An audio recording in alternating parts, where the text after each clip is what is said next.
Hey Fish fam, it's Nikachu, Merfolk Master, and we're going to be playing some Modern Merfolk right now. And I have decided to just completely give up any hopes of beating Boros Energy. I don't want any edge versus that because the format has been really warped around mostly mid-range and combo decks. So we got a lot of mid-range and combo, so I decided, you know what, let's have main deck Flare of Denial, and also main deck Force of Negation for those combo decks. And for all the mid-range decks, hopefully some combination of Tide Shaper, Flood Pit's Drowner, and even Silver Gill Adept will get some utility out of it. And also because of the mid-range environment and slightly combo environment, Lord of Atlantis is going to be more valuable. Whereas against Boros Energy, the Lords are really bad, and the interaction, the necessity to be interacting on turn one is like super, super high. But no, we're going to bring back some Lords. And now, with all that considered, if I'm not trying to beat Boros Energy so bad, I don't know how useful Harbinger of the Seas is. It's like, it's not that good versus Belcher. It's like dubious versus like Dimir Murktide or any deck that's already playing blue. I'm just gonna, I'll have the fourth copy in the sideboard, but I just don't know if I feel so great about having four in the main deck anymore. Sometimes it's just really clunky against the appropriate decks. So, like, I'm just hoping that if I'm playing in an open event, Boros Energy is just having a bad time versus all the decks that's trying to beat it. That's basically the plan. Sideboard, I have two Vidalian Hex Catchers. I don't know if I really need them. They could be Subtlety. They could be Svelune of Sea and Sky. Not sold that I need Hex Catcher, but again, we're in a bit of a combo environment. There's Living End out there. There's Belcher. There's Neo Brand, for crying out loud. So I'm actually hoping that the Hex Catcher is still going to matter. And outside of energy, like Stern Scolding is still going to be good. Like, you can bring it in versus Boros Energy, but I still think Stern Scolding is going to be good overall. Playing, and Consign to Memory for the Eldrazi you got Eldrazi matchups. You got some you could bring some in. I don't know if I'll have enough room, but you could bring some in versus the Orzhov mid-range decks, and so on. So anyway, that's our deck list. Let's get into our Modern League. In round one, we lost the die roll. We have a pretty good hand on the draw, so we're going to keep. Devourer of Destiny has entered the revealed card zone. His hand is actually quite a bit worse. It's lost a lot of value, given that we're up against Eldrazi on the draw, but it's still not bad. Tron! Eldrazi Tron. Okay, maybe our hand is a lot better. But they're probably still playing like the regular Eldrazi's. I mean, if they're playing Thought Knot Seer, this hand did get a lot better. I'm a little paranoid now. Okay, what did they reveal to me? They showed... Actually, they don't show anything. They just put a card on top. That's how that card works. Well then. Well then. What to do here? We have no protection for our Tide Shaper if we just throw it out there. What are the odds you live? Not very high. I shouldn't say... Actually, I shouldn't say that. There's some chance it's gonna live, but anyway, we have I don't feel like I have much of a choice. We just have to throw it out there and hope for the best. All right, it lived. No turn 3 Tron here today, Tron player. No turn 3 Tron for you. Because if they go like, I mean, I don't know what a list would look like today. I assume it would still have Chalice of the Void. There's usually a decent chunk of things to do on turn 2. So if they do nothing turn 1, nothing turn 2, I just thought it was slightly more likely that they would have a card like Dismember. Slightly more likely. They still might go like Eldrazi land into, or not Eldrazi land, any land into Kozilek's Command. That's still possible. Ooh, this is going to be a big one. It's going to be a big one. The Seer of All Thoughts. Oh. No. It's actually annoying. Shuts off my Ether Vial. I didn't even get any use out of Ether Vial. So you're going to go plus to defend the honor of Karn the Great Creator. Fair. Which means we are going to be attacking this Karn the Great Creator. I might as well play Silver Gill Adapt. Let's just draw some cards. Flare Denial is a great draw. I like that draw in this situation. We can sacrifice not the Tide Shaper. We can sacrifice the Silvergill Adept if we really need to. Okay, they're gonna go dig for a creature. Chooses Karn the Great Creator. Were they getting a backup? Oh no, sorry. Okay, the ability on Magic Online says that they chose to use Karn the Great Creator's ability. I thought that meant they were grabbing another Karn the Great Creator, because they do have to reveal the card to me. Engineered Explosives on one is actually not so bad. Talisman, sure. Are they gonna go Engineered Explosives on 2?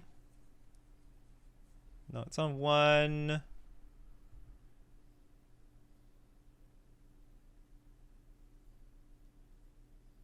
Yeah, we counter. I think we counter this. I don't want to lose the Tide Shaper. Also don't want to lose my Vial after we kill this Karn.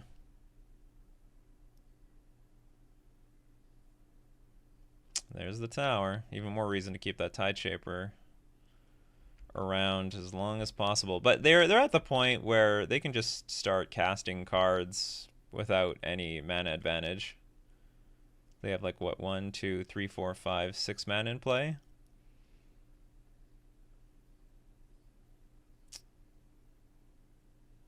Okay, I'm gonna attack Karn first, and then I'll play a Silvergill Adept. I don't really want to play Silvergill Adept now, because if this Tide Shaper dies, I might want to leave myself open to playing with Floodpits Drowner.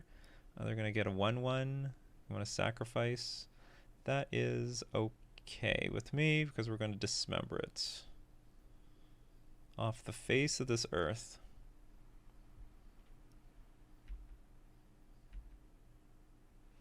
And I think I still want to play my Silvergill Adept and reveal another Silvergill Adept. Force Negation is pretty good. Force Negation is... I mean, it's not bad. It would be better if we could line it up versus all of these cards that were just played against us, but it's okay.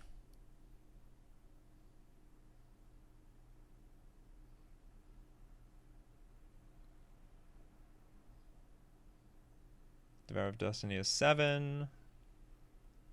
They got a lot of mana now. They have all the manas.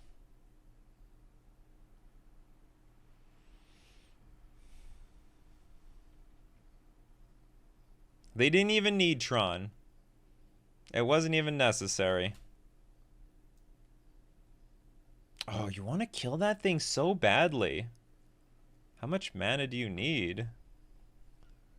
Do you have like Kozilek, the hungry guy? No, that's Ulamog. Ulamog the Hungry. Oh, you also might be looking for a new good shiny card. Well, I guess... okay, let's put a Silvergill Adept in play. Draw a card.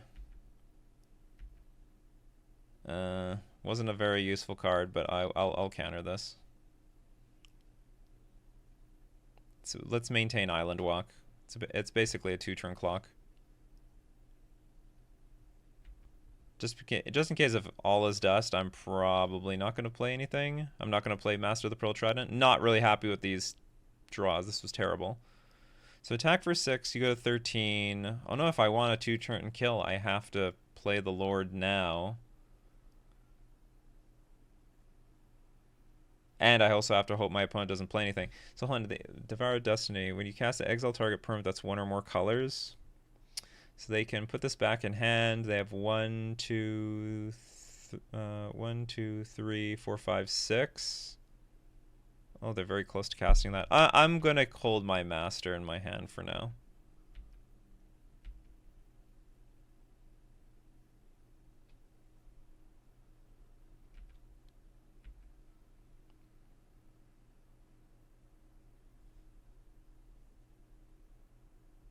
If they put any creature in play, it's like a 3-turn clock anyway. So I guess they'll get rid of the Tide Shaper, but I think I would prefer the Master of the Pearl Trident because we can deal with this Devoured Destiny in other ways.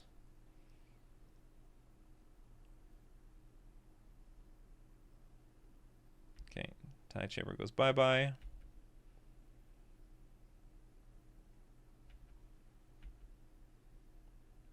We'll just take our turn.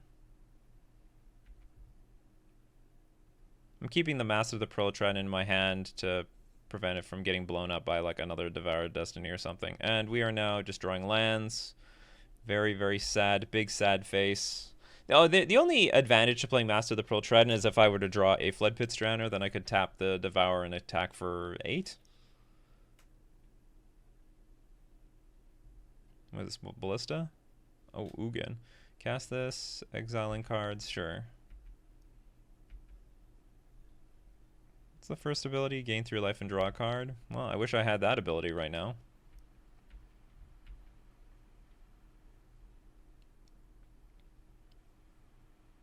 Wish I had that force and negation too. What is this? Whenever you cast a spell, exile up to 1 target permanent. That's 1 or more colors. Okay, I'm dead. We dead. That was sort of unlucky. How many lands did we draw? 1, 2, 3, 4, 5, 6, 7. I mean, it's not that crazy, I suppose. 7 mana sources, 7 to 8 like cards that do things. Okay, we have Harbinger. We want Harbinger. We probably want Spreading Seas. I don't want to overdo this. And we probably want Consign to Memory. Okay, cards I probably don't want. Their creatures are probably pretty big. We'll get rid of Dismember. Mindspring Merfolk might be a smidge small to do the job. Get rid of 2 Ether Vials because they have Karn the Great Creator. Not thrilled with Silvergill Adept in these spots, but it's okay. And I have 25 creatures. 2 of them shouldn't count because of Glasspool Mimic.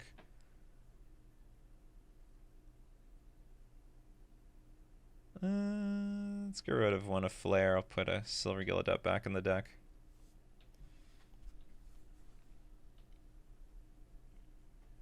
I have a lot of interaction.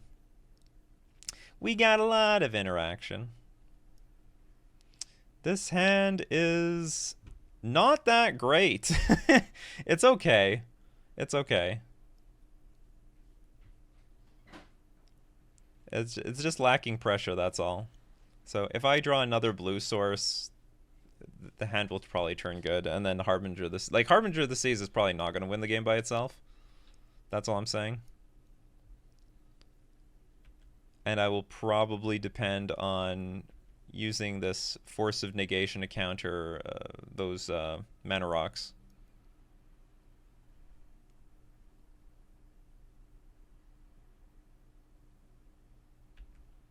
Okay, this is going to be pretty good because we can Spreading Seas this immediately. And like I said, we'll counter these things. I'll get rid of the Flare of Denial because I still might have to counter some Planeswalkers or something. And I don't want to sack anything on the board. Another Harbinger of the Seas is good. No complaints. I'll just complain if I don't draw any lands. Land? Ooh, we got the land. We got the land. Yes, I would love to pay 3 life. Permanently shut off this nonsense. So the only thing we have to worry about is Dismember.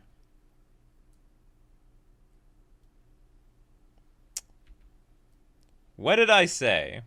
Now, the good news is we've got the backup. We got the backup Harbinger of the Seas. And if they want to dismember that one, then good. Go for it. Now, we do have one other problem in this spot, and that is Kozilek's command. Just like even put a random colorless token on the battlefield, which is fine. Yeah, there we go. They always have it. They have everything that I'm naming. But the good news is, because like all the good cards cost double colorless, the good news is they don't have the second colorless yet, and we do have a Consign to Memory, and we can start playing at instant speed after this.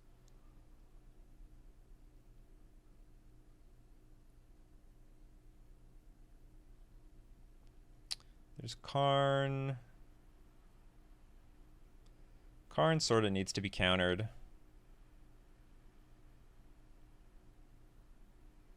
I'm gonna keep Flood Pits Drowner because we need a clock. we need to start attacking our opponent here.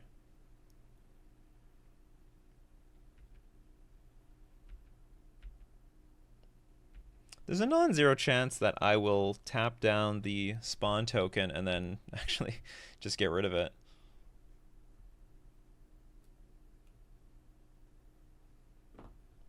Map. I wonder what you can get with that map. Basic wastes? Yeah, I could probably get basic wastes.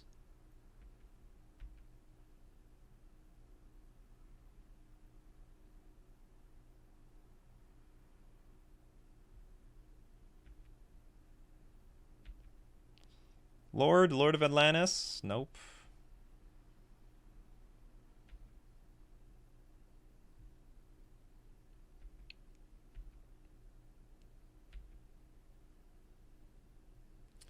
Okay, in my continued effort to lock down our opponent's mana, we will get rid of this damn thing.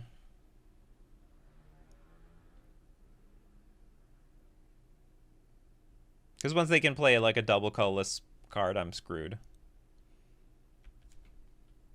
Like, they're all backbreaking. What are we at? We're almost at 7. So then when they get to 7, oh, they can play the that other Ugin.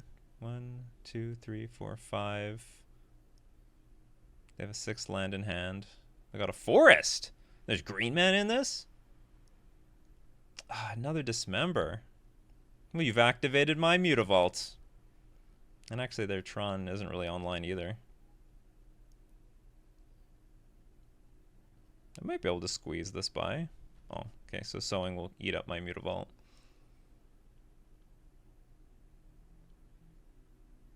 Go get the tower.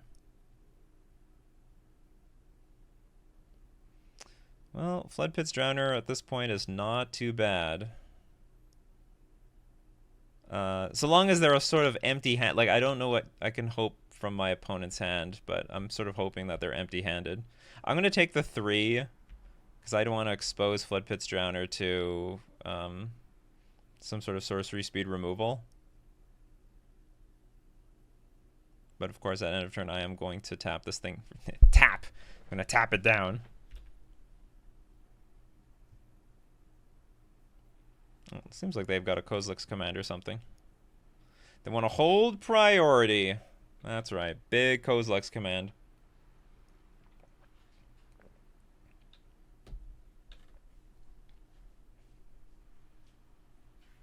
For 19. Oh, they want the spawn tokens.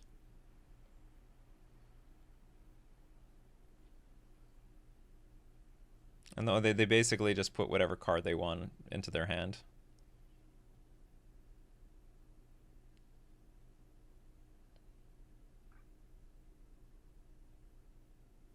That's a lot of spawn tokens. Look at that, even with 2 Harbinger of the Seas, basically lost. Great sadness. Honestly, I don't even think Harbinger even did very much. Our opponent was just casting their cards anyway. The problem is I lacked the pressure to actually just get the job done in this game. Well, there's the Lord. Lord is super late to the party. At least my opponent thought really hard about their turn. Hopefully they just put a completely irrelevant card in their hand.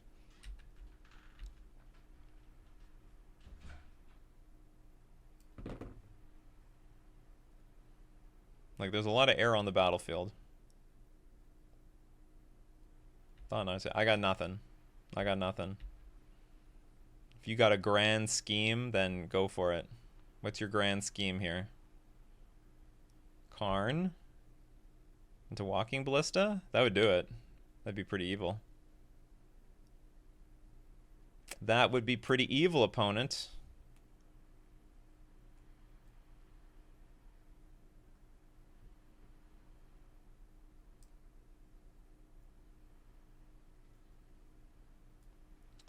Chose Haywire Might? That's insane. I guess that's the only thing that they had to go get. Oh, no, that's not so crazy. Okay, so they gain life, but then they activate the ability to go get this thing and then leave me with nothing. No, that's fine. That's quite the fine line. Now you have a big creature on the battlefield. And I probably have no Lord of Atlantis. We're not at resignation territory yet, but, you know, it's close. They're empty-handed, so if we top deck, say, Spreading Seas and draw a Lord, that would be fine. We're just drawing a bunch of lands. How many lands did they exile? Oh, they're just the Mutavault. Actually, I can't even complain about our mana. Our mana was fine. Alright, good games. We interacted both games, wasn't enough. It's too bad. It's too bad, yeah. They just curved out very well. Or I would say their answers lined up with our cards. For example, if there was like no Dismember, probably we win. At least in this game, in game 2. Anyway, sorry, 2 Dismembers. Okay, that was round 1. Let's move on to round 2. Here for round 2, we have a somewhat dubious hand, but it's good enough. We'll keep. Probably this is going to be a hand where I'm going to go turn 1 island and just not even play my lands. We'll make the best of what we can do with our Ether Vial and then 1 lander with Dismember. And then hopefully tick the Vial up to 3 and then make some use out of Glasspool Mimic, copying Flood Pit's Drowner. Probably.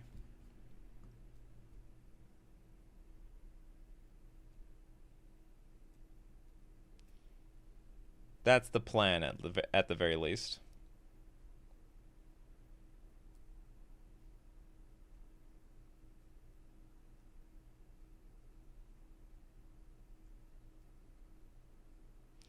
Our opponent mulliganed to 6. Guess they had a really hard time thinking about their hand. This hand doesn't look good versus Merfolk. Throw it back.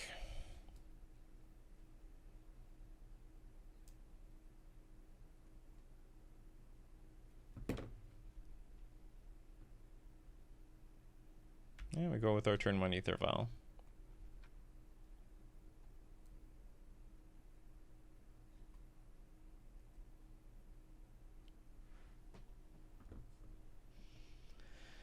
How beautiful it is. They say, playing my friends list I have 0 reps with. Sounds fun. Your friends list. Get ready to crush me. Get ready to crush me, they say. What does that mean? I'm supposed to have the advantage here?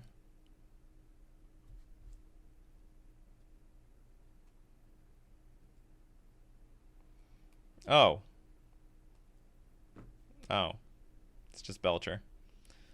It's just calm down, everyone. It's just Belcher. Don't worry. Nothing to see here. We have Silvergill Adept. That's a great thing to copy with Glasspool Mimic. I will... Do I even play the Tide Shaper? I might not play the Tide Shaper. We'll see what happens.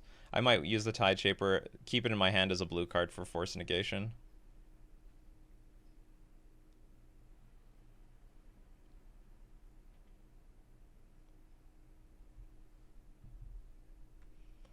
Because like, if I put it out there, it's just a 1/1. It's a do nothing 1/1. Rather my cards did like something.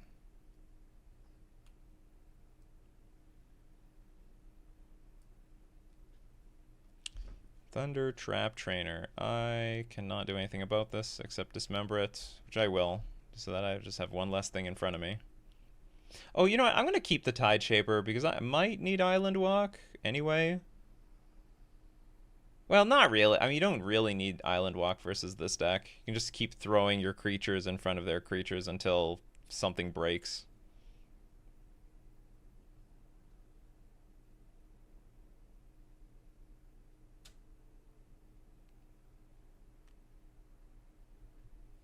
So if you don't know, Thunder Trap Trainer is like when it enters the battlefield, look at the top 4 cards of your library. You can reveal a non-creature, non-land card from them and put it into your hand. Put the rest on the bottom of your library in a random order. They got, oh, this card. The creatures will get smaller.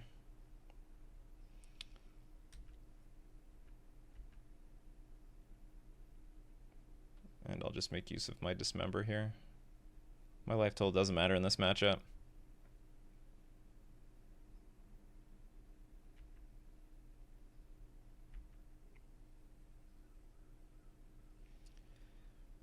We have Flare of Denial, so that actually favors having a Tide Shaper in play. Let's start by putting Silver Gill Adept in play to see if I can draw like a random land. If I get a random land, I'd love to go kicker with this thing. So now we have even more reasons to get our Ether Vial up on 2. Well... Okay, now I'll put it... no... What do I do here? Okay, now I think I play Tide Shaper, because I have Flare of Denial in my hand. I'm still going to hold on to this Glasspool Mimic. So when the Vial gets to 3, I can... Well, I mean, it can be extra to Shauna's Tidebinder triggers, for example. Which is not bad. Nothing wrong with that. I should be a little cautious, though. If my opponent goes for Sink into Stupor on Ether Vial, that would be pretty bad. That would be pretty bad. Take the Vial up to 3 immediately. We get our own Sink. I'll just attack for 3 and then pass.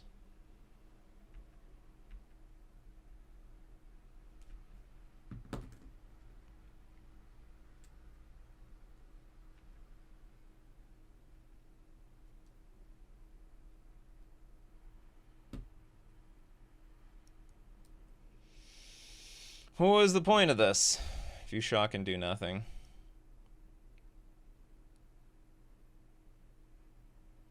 I guess that means they could have their own Flare of Denial in their hand, I guess.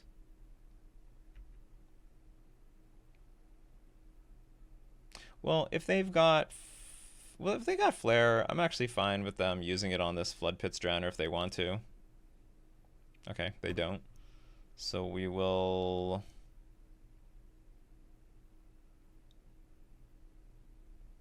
I guess I'm just going to put a Glasspool Mimic and copy Silver Gill Adept.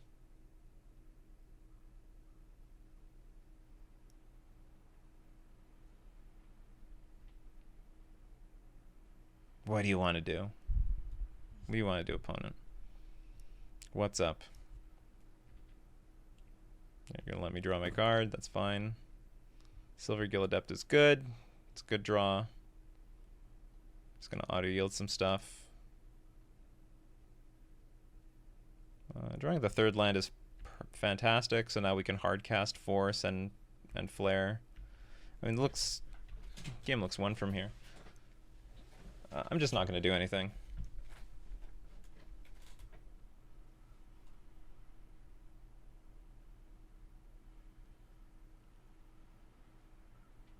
Something's wrong with our opponent's keep. They've done nothing for quite a few turns. They could have at least tried to play a Sink into Stupor. I mean, they might be overloaded on some counter magic. Oh, there we go. More damage. You're helping me. Okay, we have War of Invention. Counter.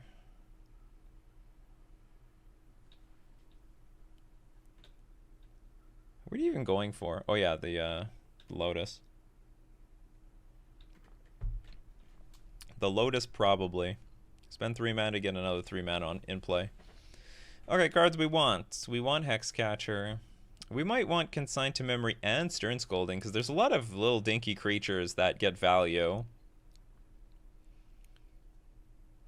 I don't want to overboard, though.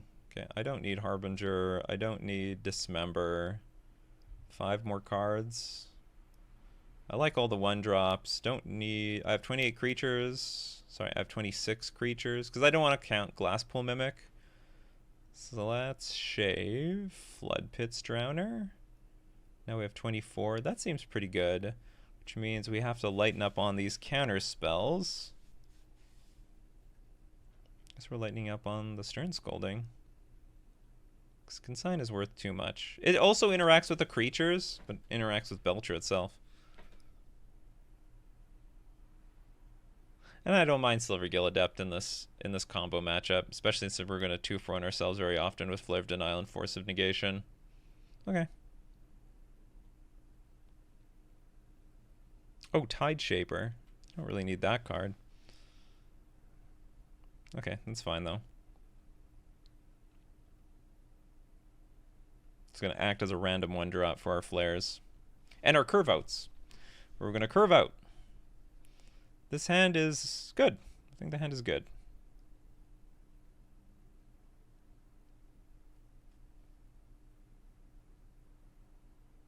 Keep it again. Our opponent mulligans to 6.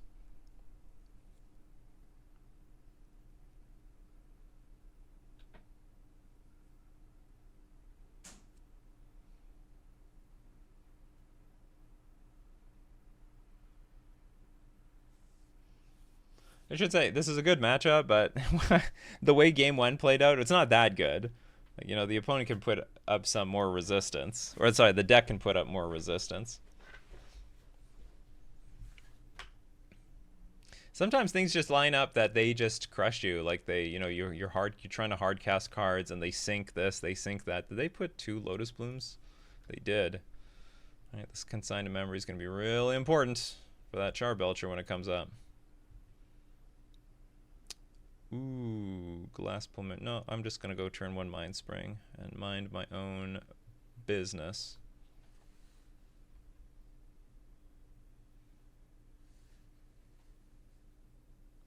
It's a little tempting to play Glass Pull immediately. So we have how many turns to tap out? So they pass the turn, then what?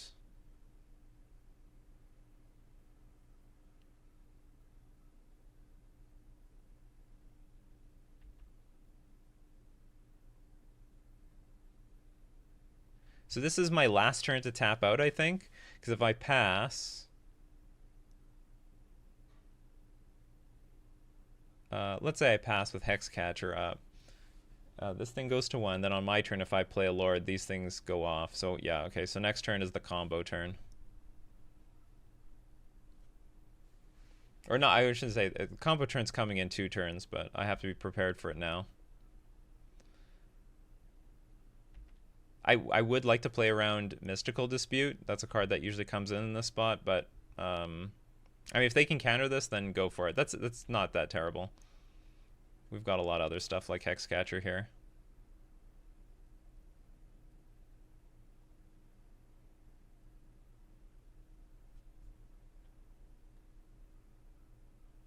So next turn, what's going to happen is I'm going to play Sink It to Stupor, untapped, and then just attack for 4 and pass.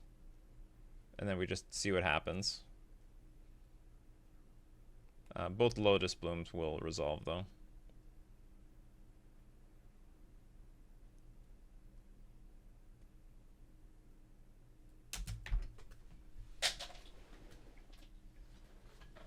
Actually, something I might do, maybe I'll play Sink into Stupor, Shock, and actually play a Tide Shaper. Puts a lot more bodies on the battlefield. Oh, I don't have to sink. No, I don't have to waste a sink on this. We'll play this immediately. So now we have a lot of counter magic.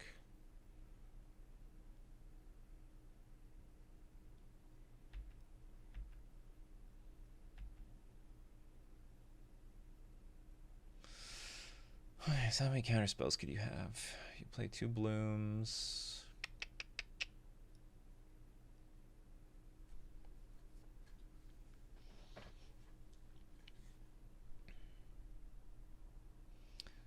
Play 2 blooms. You might have to crack. My opponent might have to crack 1 for Charbelcher unless they draw land.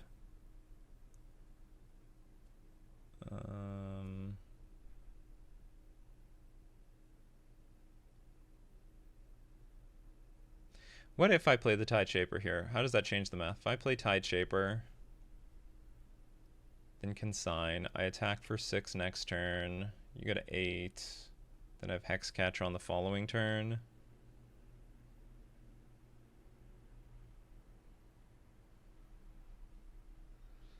Maybe that works. Okay, you draw a card, play a land, play Belcher. You have 2 cards left. If they're both counter spells,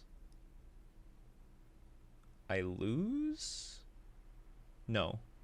You sack 1 bloom. You have to sack both blooms to let it resolve. Then I could sink the thing. Okay, that works for me. So in that case, I will play a Tide Shaper here. I'm preparing to consign to memory, only replicate once. So that we can leverage a better Vidalian Hexcatcher in lines where my opponent is not trying to combo off. You know, something I could also do is just counter these Lotus Blooms. Oh no, I can only counter one at a time though. No, they're just gonna have to resolve.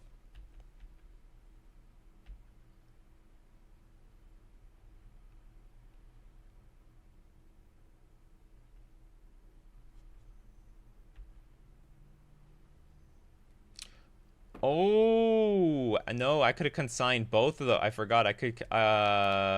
Those were triggered abilities. So what I could have done was go consign on both the suspend triggers that suspend cast triggers, and then they would have been just sitting in exile for forever. That's fine. We're still going to go cast this with replicate. Choose this. Replicate it once. Pay 2 mana. Replicate trigger on the stack.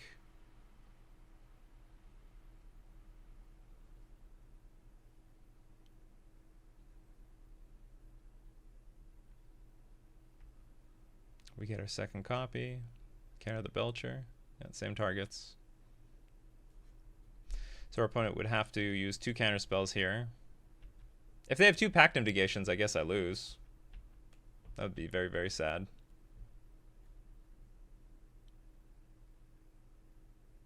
Ooh, the second Belcher. Okay, so I do have a backup plan for that one. We can go Sink into Stupor.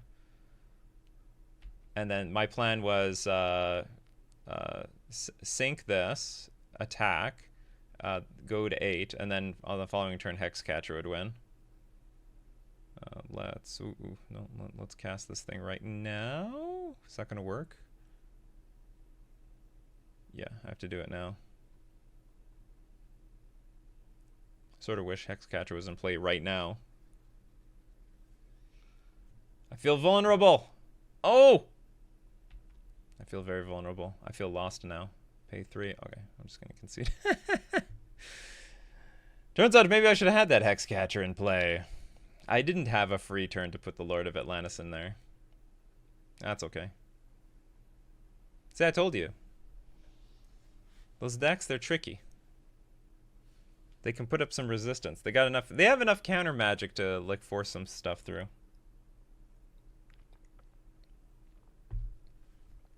But I guess the real punt was letting the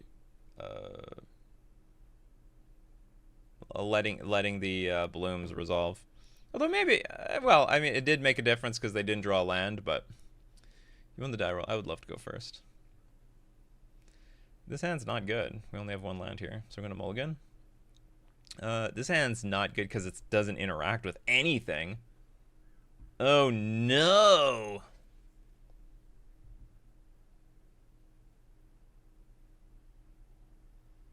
And it's slow. I'm going to mulligan as well.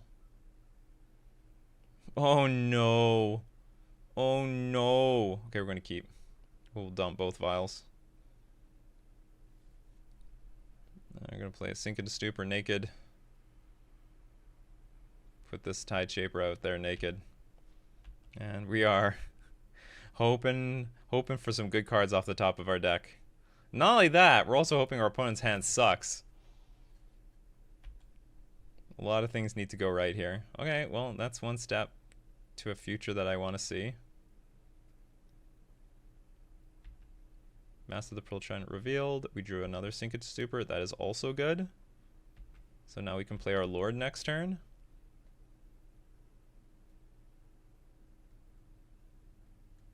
And then on future turns have Force Negation backup. But like, usually need a few counter spells to deal with the Belcher.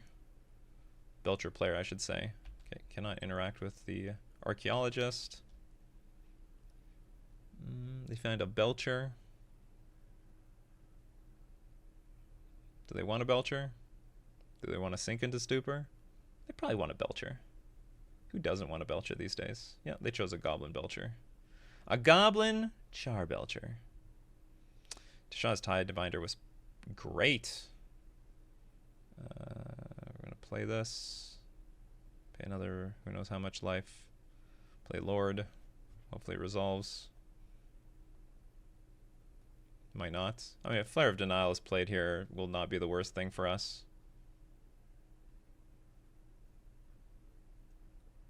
Because that's like one less flare to defend our opponent's Charbelcher.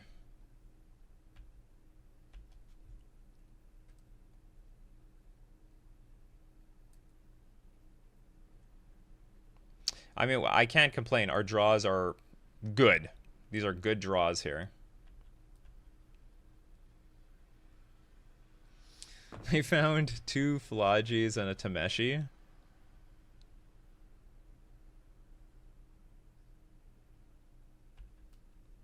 Oh, they got a counter. Why did they get a counter?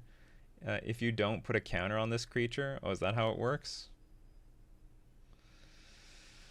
Well, oh, that's not good. That's not good for me. Oh, I can't attack. I can't attack into the stupid archaeologist.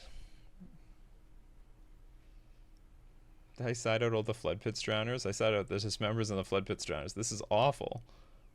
I'm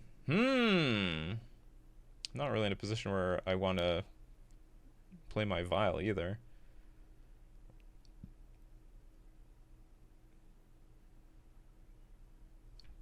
Yeah, I'll just pass.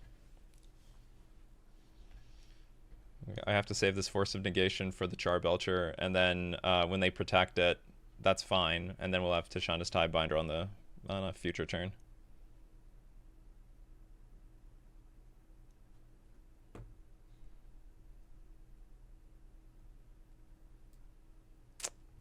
Bolting themselves again. That sounds great. It's fantastic.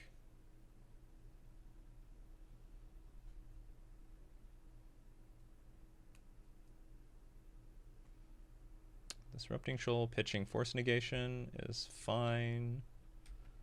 Although we're now sort of at... Okay, I really need a land. Because we're sort of at the mercy of this stupid Charbelcher.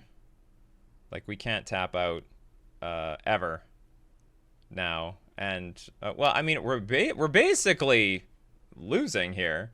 Our opponent has a lot of time on their hands, and we do not. They can just hold up this Charbelcher for an eternity. But they might just have they might have the counter magic to win right here. Well, they don't. It's lucky for us.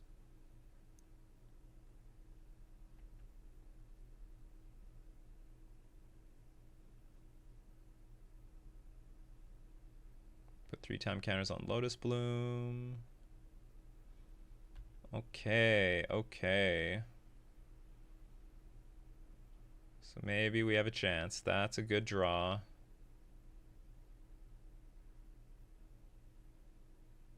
Yeah, just empty the hand.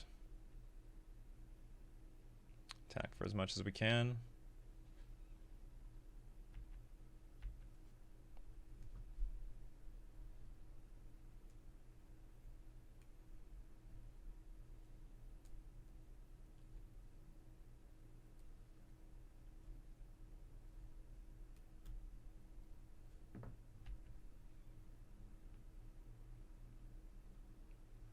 Please Vial pass, and it might be game. Like, they can't... I don't think they can interact favorably with... maybe there's Dismember in the deck? I don't remember. But I don't think they can interact favorably with the Tashanda's Tidebinder. Or Dismember doesn't even matter right now because they're at 4 life. I don't think they can interact with the Tidebinder and activate the Charbelcher at the same time.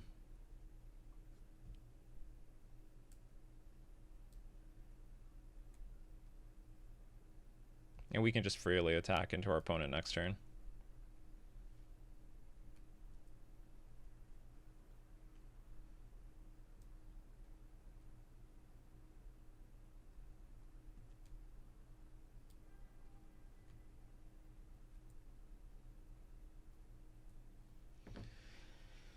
My opponent is considering their options. What did they exile? Oh, they exiled the Force of Negation with their Disrupting Shoal. Disrupting Shoal, after so many years, you finally found play. All the Shoals are seeing play now. Maybe not all of them. Wasn't the... No, oh, no, Soul Spike. That's not a shoal. Okay, Charbelcher resolves. Opponent says, good game, good game.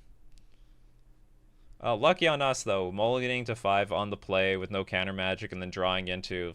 Basically, that was a very good curve. So that was just very lucky on us. Anyway, that was round 2. Let's move on to round 3. Okay, for round 3, we won the die roll. Our hand is fine. I'm going to keep it. Go turn 1 Mind Spring. Turn 2 Flood Pits. Maybe at some point play a Master of the Pearl Trident. Someday, one day.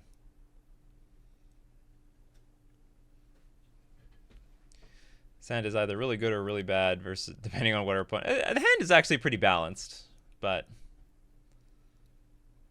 it's actually really balanced. Maybe it's not so bad no matter what our opponent plays. Got a little bit for counter magic. Sorry, we have a little bit for combo. We've got a little bit for creature decks. We have a little bit for mid-range. Oh, no. It's that deck. It's that deck. Why? Why, opponent? Why do you have to be playing this thing? Ugh, why do I draw Sink into Super 2?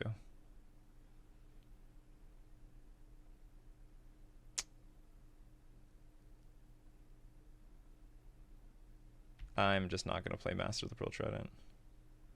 Actually, with that in mind, okay, I bolded myself thinking I was going to play Master of the Pearl Trident. Now that I know I'm not, I shouldn't have played this Soporific Springs. I should have just played Mutavault. So I'm like 99, I should say 95%. Oh, okay, I'm just dead wrong. It's Zoo. So holding back the Master is actually going to work out for us, because they'll play like Territorial Kavu or something here.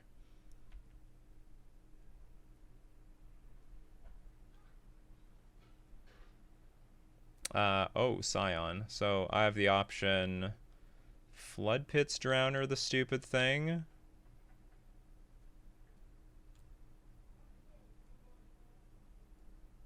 Or Flare it right now.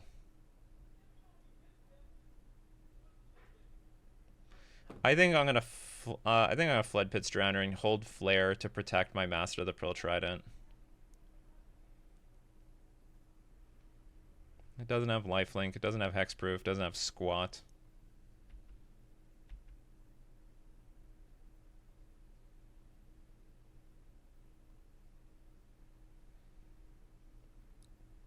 Also, after I play the Mutavault, I have the option to play, I could just hardcast Flare of Denial. Or Tishana's Tidebinder, depending on what our opponent does. Oh! Plans changed! Big plans have changed here today. That was a pleasant draw. Wasn't even thinking about that. But I'm happy to see it. Now our opponent's screwed. Unless they have Basic Mountain in their hand. No, they just decide to concede on the spot. They're like, why did they print that card? Why? So again, Zoo, I will bring in all the Harbinger of the Seas. I won't bring in Spreading Seas. Stern Scolding doesn't hit a good chunk. It doesn't really hit that much of their deck. Especially since on the stack, a lot of the, like, Territorial Kavu could be a 5/5. What do we want? Consigned Memory is not that bad, because you can counter Sign of Draco. You also can counter the Leyline binding ETB triggers. So we might be bringing in some of those. I think I'm going to keep Flare of Denial, take out Force of Negation. So if I wanted to bring in, say, 3 Consigned Memories, what do I remove? Maybe 1 Tishana's Tidebinder. Maybe 1 Silvergill Adept? Silvergill Adept is not that impressive to me. Tideshaper is fine. It's a 1-drop you get out. In theory, can help us with our lock with Harbinger of the Seas. Also, the deck always has an island, so you just have like a random blue creature in play. It's not super impressive, not terrible. I think I'll just have 3 Consigned Memories. I don't know if this is something I want. Oh no, I need to take something out! No! No! Forgot about that. Whatever, 61 card deck. 61 card special. Hand is good though. So we're going to keep. Just hope our opponent doesn't have pre-game effects, which they do.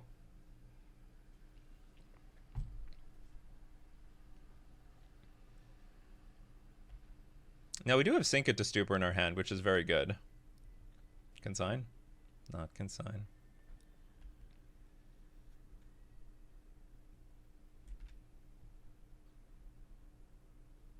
Basic Mountain. Very smart opponent. You're learning, you're learning. Not a good curve, though.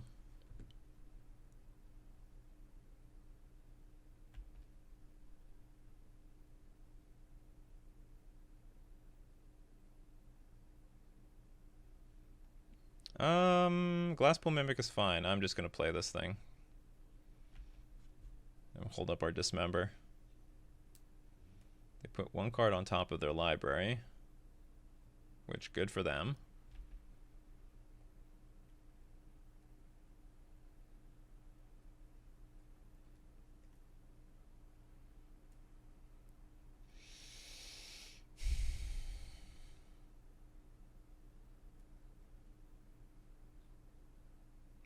Jeebus.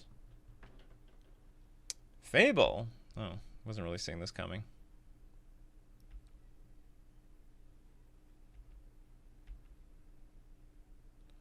Well, I'm not thrilled to see that, but whatever.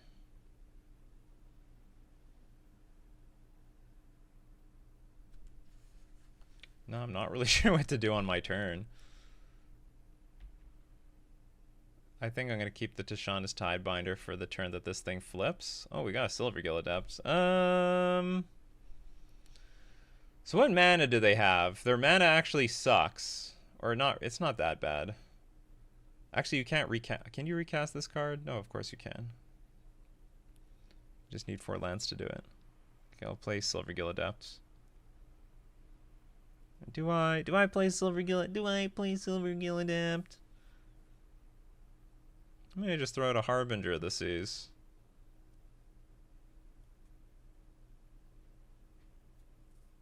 They have to have red mana. Okay, I'm gonna play something that's hard. Maybe play Cavernous Souls first. Merfolk. I'm gonna play a card. If they interact with it, fine, no big deal. Nothing won, nothing lost.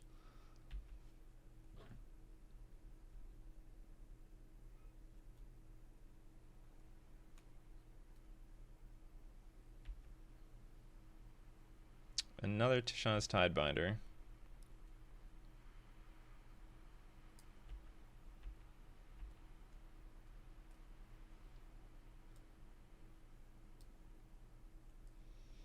They discard a land and lightning bolt. They have too much removal. That's what they're saying here. They've got too much removal. Another Fable of the Mirrorbreaker. Another Goblin Shaman.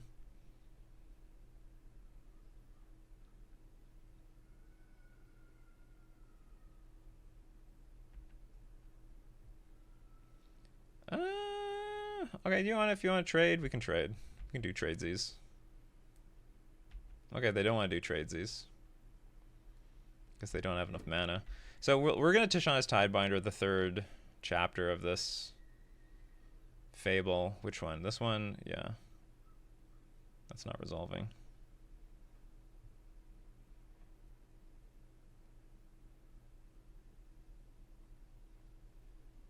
So we don't have to deal with the flip side of all this crap. That's not gonna. Well, I mean, you can play the card, but still, my trigger still resolves.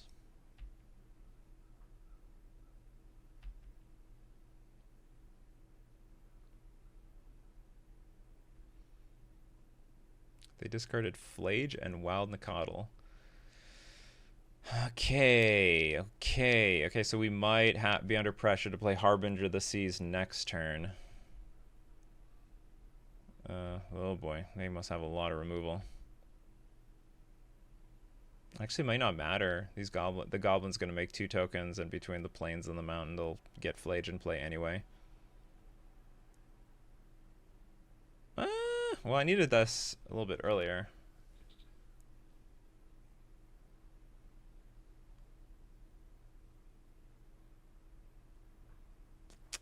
So now what?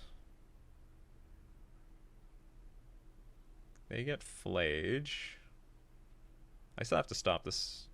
I can't let this thing resolve.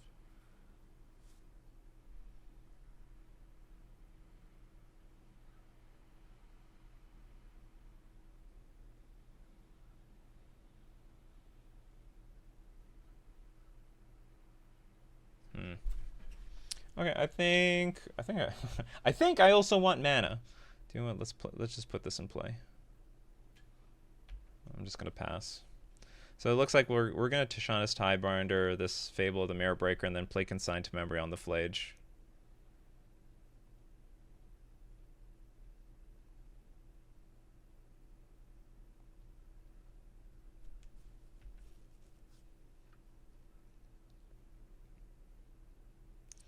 We're working overtime. Ooh. Well, that definitely cannot resolve.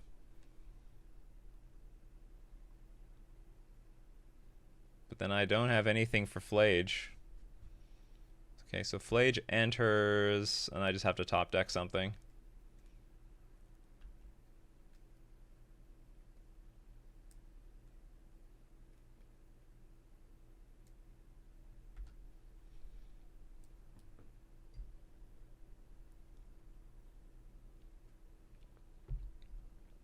Unban Uro. Unban Uro.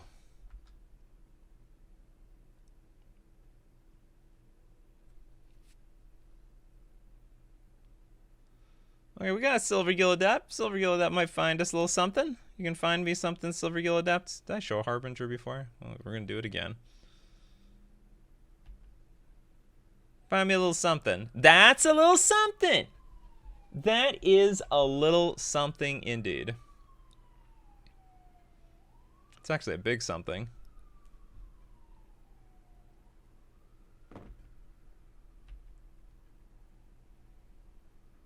Oh, I didn't stop this thing. That's frustrating. Okay, I'm stupid. I'm gonna shame scoop here. What was I drawing next turn? Ether Vial would have been terrible. That would have been fine. Opponent still has 3 cards in hand though.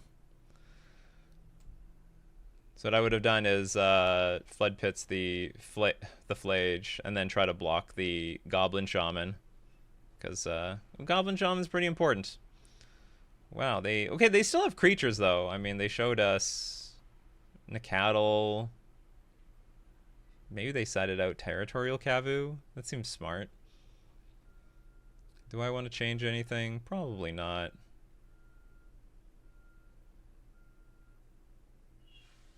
You know what's funny? Zoo just feels like energy to some degree. They got Flage, they got Fable the Mirror Breaker. They all have their own flying and lifelink. They don't have Guided Souls, they have Sign of Draco. Okay, I'm at 61 cards. Let's fix our deck. I want to get rid of... We'll get rid of 1 Mindspring Merfolk. Just 1. Because we're bringing the Consigned to Memories.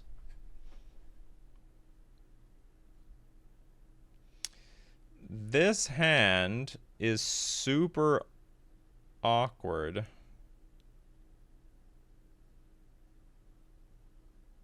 I guess I'm keeping it.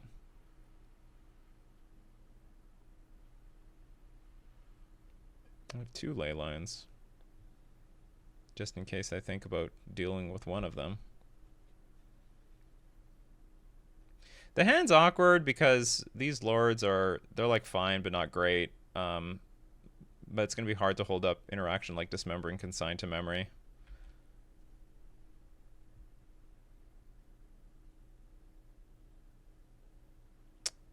Ooh, Tide Shaper.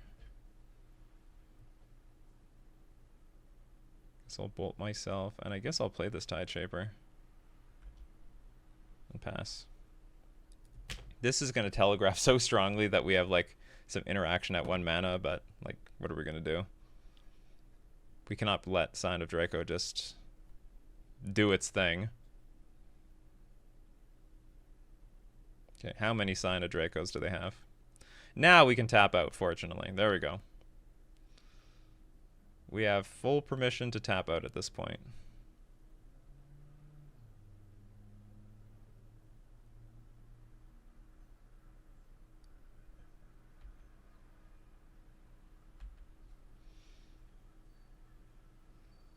And assuming there's not another sign of Draco, we can probably race our opponent. Okay, Flooded Strand cannot get a plane, so it's basically going to be fetching to find something else. Oh, is this going to be Flage? It's Flage. Or Fable. No, it's going to be Flage. Now, good question. Do I, like, dismember my own creature to prevent the life gain? If I dismember...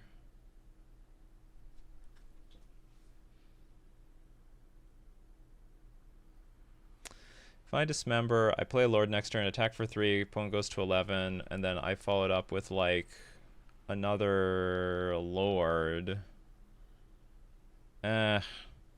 Seems sketchy. Okay, I'll just let it die. But, I mean, feels close.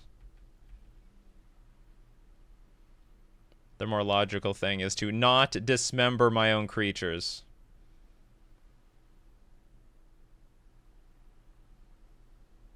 Also, there was the line, okay, if I kill this and I draw a land, I play both Lords, I attack for 4, put our opponent down to 10, I have lethal on the battlefield. I didn't think about that one. I didn't think about the double Lord line. This is almost perfect, but it's not perfect. I'll attack for... I'll play the Harbinger of the Seas, though. It does help versus, like, Flage. And they don't have red mana. So they depend on Leyline Binding.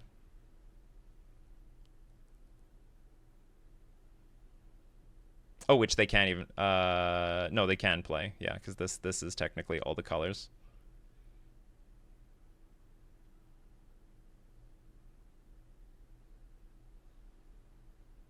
Why are we stuck at the damage step? This is a very weird step to be stuck at.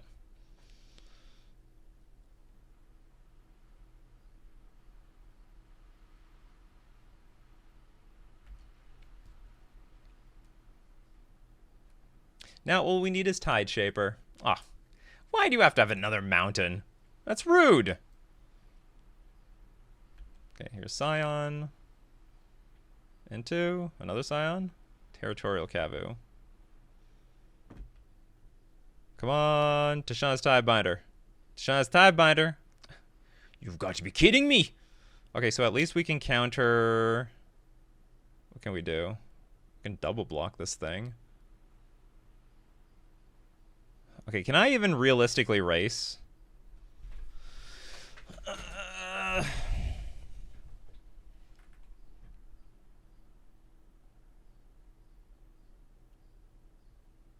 attack for 6, they attack for 9.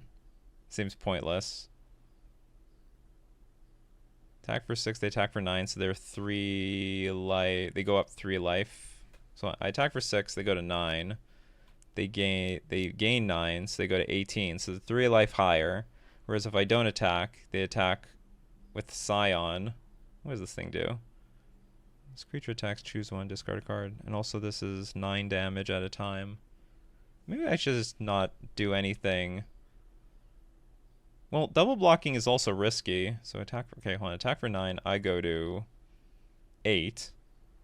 Oh, that's a bad life total too, because that's just 2 attacks with the Scion. I think I have to stay put.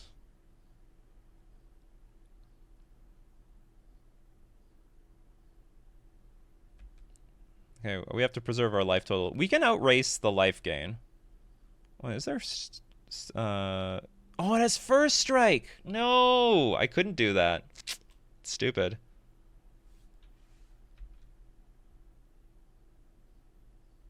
No, I had to attack. Okay, we can counter this, fortunately. Oh, I countered the wrong thing. Okay. Okay, well, I was probably not in good shape. What was I drawing? Flood Pit Stranders is useless. That would have been very useful. You know, we were getting a lot of good cards, but in just the wrong order. If I could get them a little bit earlier, like when they have the sign of Draco, then we've been perfect. But it wasn't perfect. So anyway, we lose round 3. I should say on the Zoo matchup, not thrilled that this is one of the top decks. It's definitely beatable, but not thrilled. They're obviously now super like I would say if you wind the clock back 6 months ago, they didn't play with two basic lands, so you could win more games with Harbinger of the Seas. Now they are like way more likely to how do I put it? They're Harbinger of the Seas is just so standard now that they're just way more likely to have two basic lands in their deck. We should also say that we were on the upper end of their curve. They had two games where they went Leyline into Sign of Draco. Was very, very. In one game, we were able to meet it. The other one, we were not. Anyway, that was the. Oh, no, hold on. Sorry. No, they had one game they had Leyline, but they didn't have the Scion of Draco. Only here they have both. Anyway, that was round 3. Let's move on to round 4. Here for round 4, we lost the die roll. When no hands, no good. No lands. Gonna mulligan. Well, we have lands. We're also on the draw. Our opponent mulliganed to 5, though. Are they on some sort of combo deck? Going to 5. This hand's sort of poor. I mean, yeah, we could randomly get some with Harbinger, but that's not very realistic. I think what can I do at 1 mana?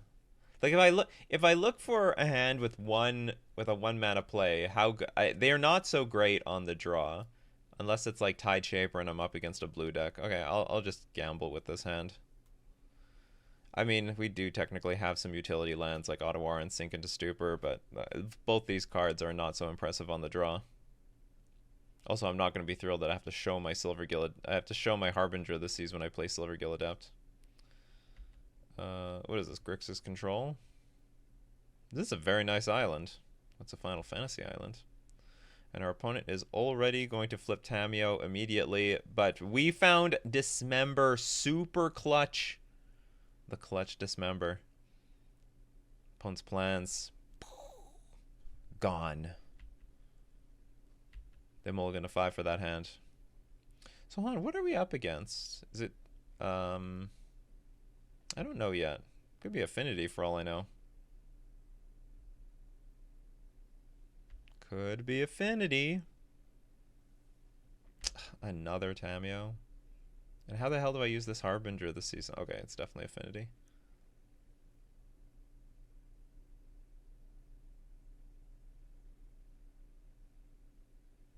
Huh. Now, interesting. This oh no, sorry. This does produce mana. Let's show Harbinger of the Seas.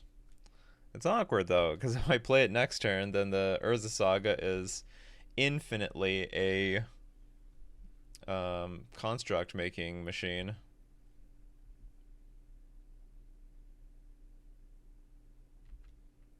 Okay, recycling Lorien revealed. And by we, I mean them.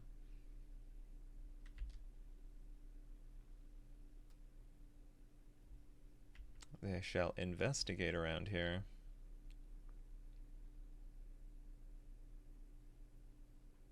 Next turn, I think I'm just going to play Master of the Pearl Tread and Mindspring Merfolk. I'm just going to wait for this stupid thing to disappear. They'll have a few constructs, but we can slow one of them down with Sink into Stupor. I don't know what my opponent's playing, but I like the look of it. I like what it looks like.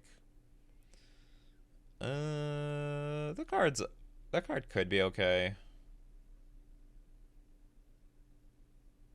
Okay, we're gonna start with our Master of the Pearl Trident. Attack for 3.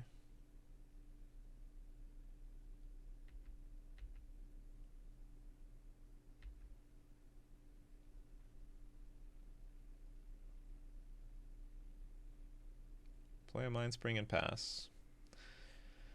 Actually, what might be very likely is our opponent plays something and we force negate it, throw away the Harbinger of the Seas, because this card is like sort of useless here.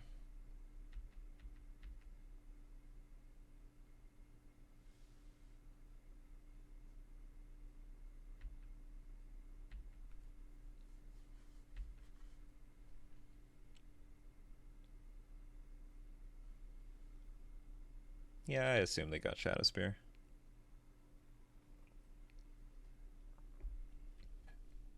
Okay, they're gonna get a little bit of life here. By a little, I mean a lot.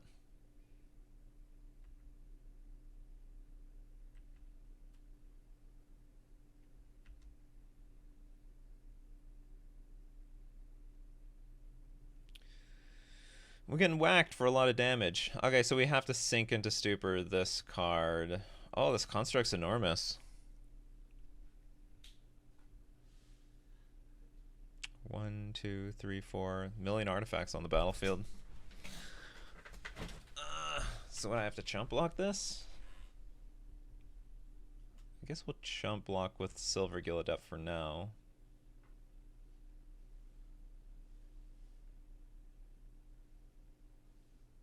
Can I kill this? Not really. Doesn't look like I'm in any position to do that. So I'm gonna keep. I want to keep Mindspring Merfolk around. Maybe we'll draw some cards off of it. Or hold on, can I? I can make a big block. No, I have to deal with this thing first. No, hold on. I can take. I'm not getting killed next turn yet.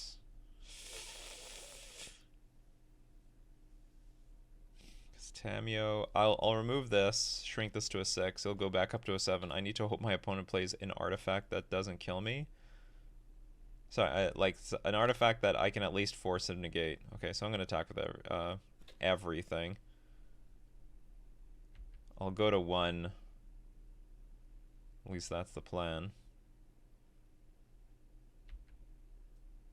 And then on the following turn, I think I'm going to have to leave everything up and do a big gang block on the construct and then buff it up with my Mindspring Merfolk. Soul Guide Lantern. That cannot resolve. Can't resolve, right? 6. Well, this goes to 8. No, with the Tamio attacks.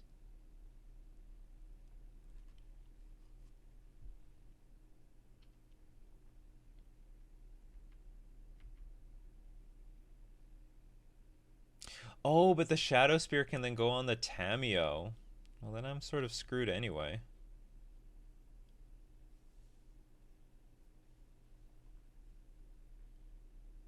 I'll go to 1, but I don't know how to stop this Tamio.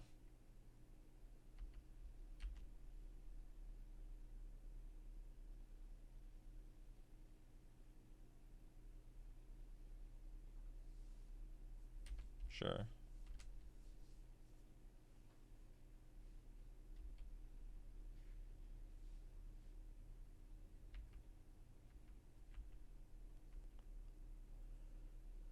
Okay, so them flipping the Tamio actually helps me in a really weird way. I mean, not that I think I actually have any chances of winning here, because I'm going to have to exchange my entire board for this stupid construct. Okay. That actually changes so much. Holy crap. Okay, so can I kill a Tamio now?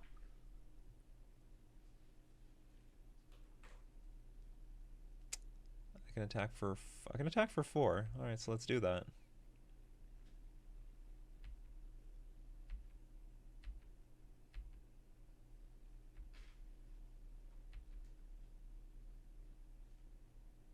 Upkeep, I will Flood Pitstream under the construct, and then we can just get rid of it.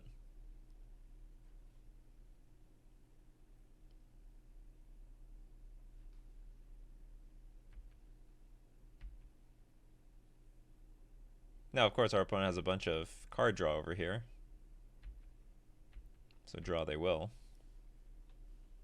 Surprised they didn't crack a clue in response to this, because they must have. I mean, I wouldn't say they must, but they probably have that 3-mana counter spell. Something Rebuke or something. Mox Opal.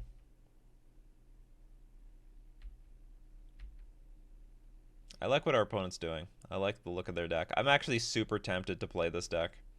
Another Flood Pits Drowner.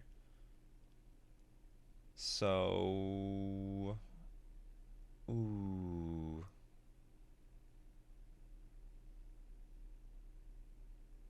Somebody that Thoughtcast somehow helped me win.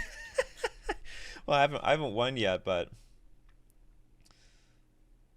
What's the best way of going about this?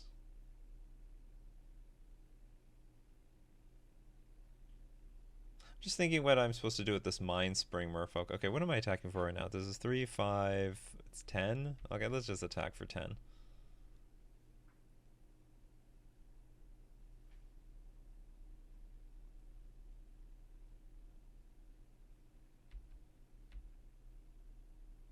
I'll throw another Flood Pits Drowner next turn.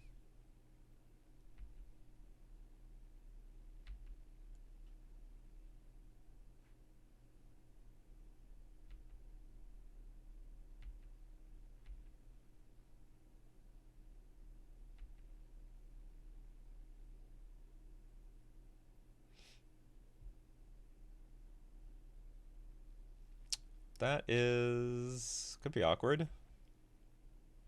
I like this deck even more. I like your deck. Where did you get the list from?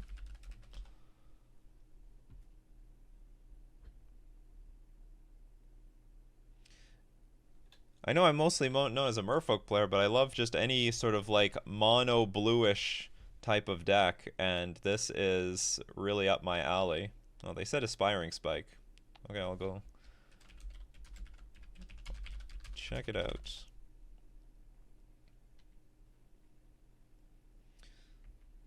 The problem is, like, when I've investigated this type of deck, it has, it's usually not mono blue. Because of Mox Opal, there's this massive incentive to splash like white.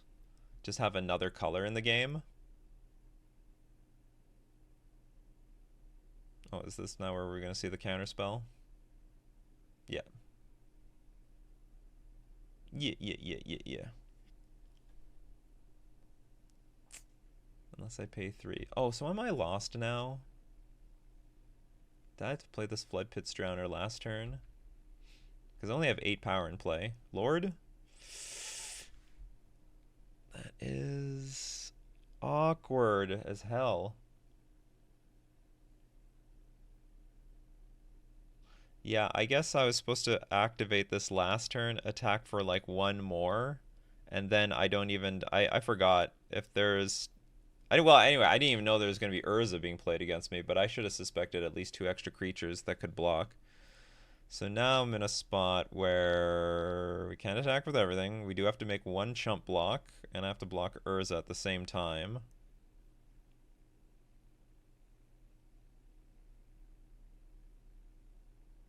Oh, wait a minute. I can attack freely with Flood Pits Drowner. That's good.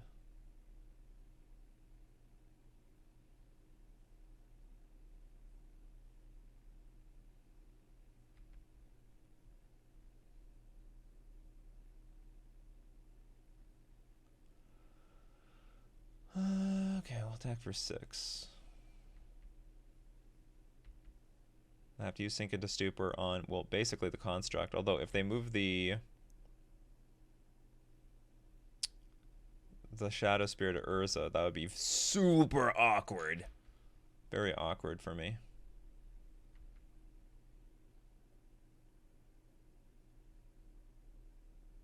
I really need 1 more mana in play. That would help so much.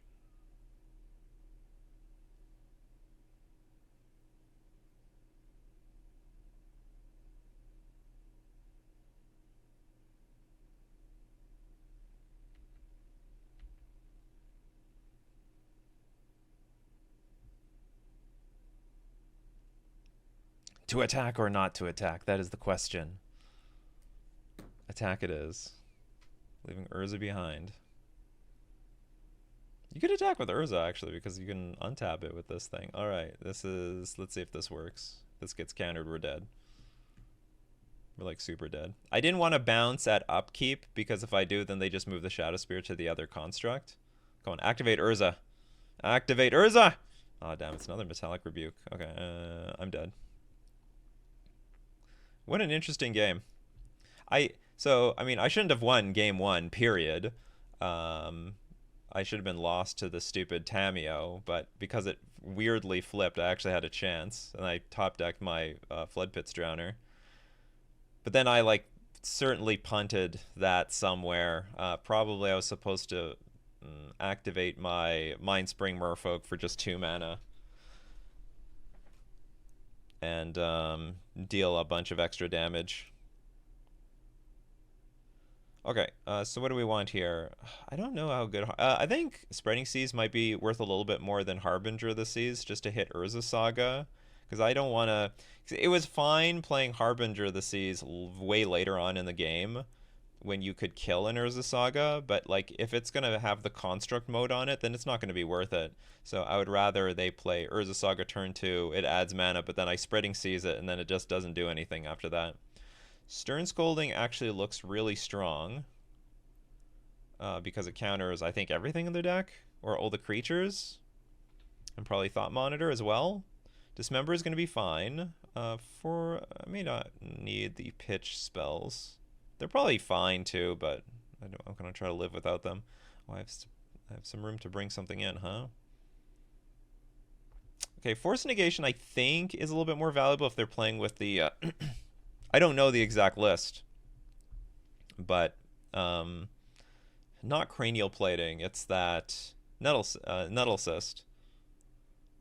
So I have to take out 2 cards. Let's take out 2 Silvergill Adepts, I suppose. I have 24 creatures in the deck. It feels low. Okay, hold on. Let's bring in Hexcatcher over Silvergill, and I'll take out... Need to take out some interaction. Well, I guess it's just going to be Force Negation.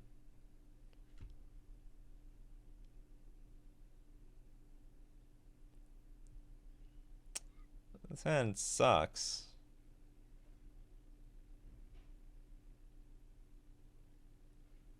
A lot of mana, and if I want to play Sink into Stupor, I need like a second blue source. And I don't want any more mana because we already have 4 mana sources. I'm going to mulligan. This hand is dubious, but I'll keep it, I guess. Yeah, we can keep this. I'll dump 1 Mutavault.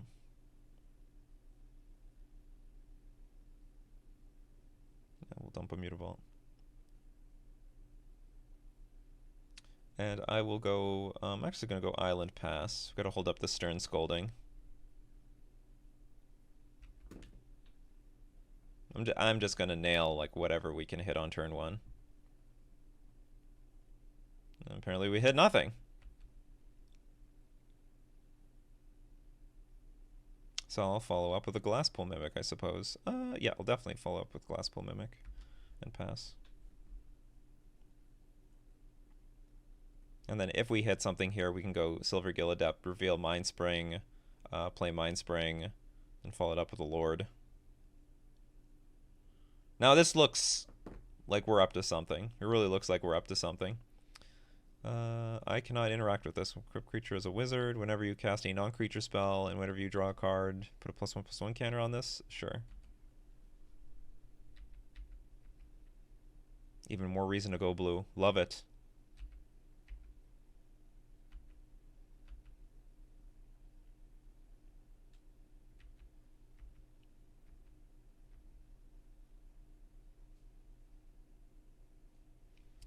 So it turns out my Stern Scolding is very poor in this game where they wanted to unload their hand after they play this this card. I can't complain yet though. Okay, we're gonna play our Silvergill Adept. I'm showing Lord of Atlantis. I don't want to show them Mind Spring Merfolk. Oh, Metallic Rebuke. So you got their own counter spells. No, I will not do squat for this. Okay, but we're behind. 1, 2, 3. I'm so behind here.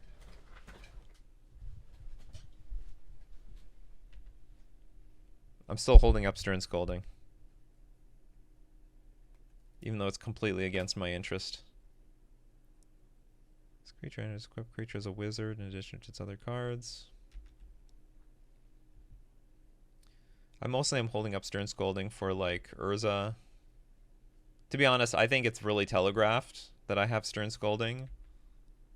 So they're probably just not going to play Urza. They're probably just not going to play anything. Or they could, or they have a bunch of counter spells in hand. Okay, that's good. But I have to deal with this. So let's deal with this first.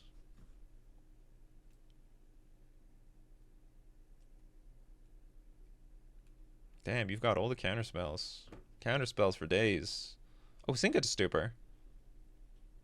I cannot counter that back.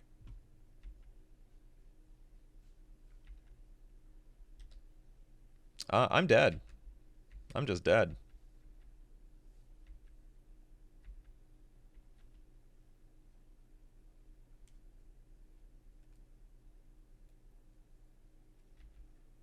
Oh.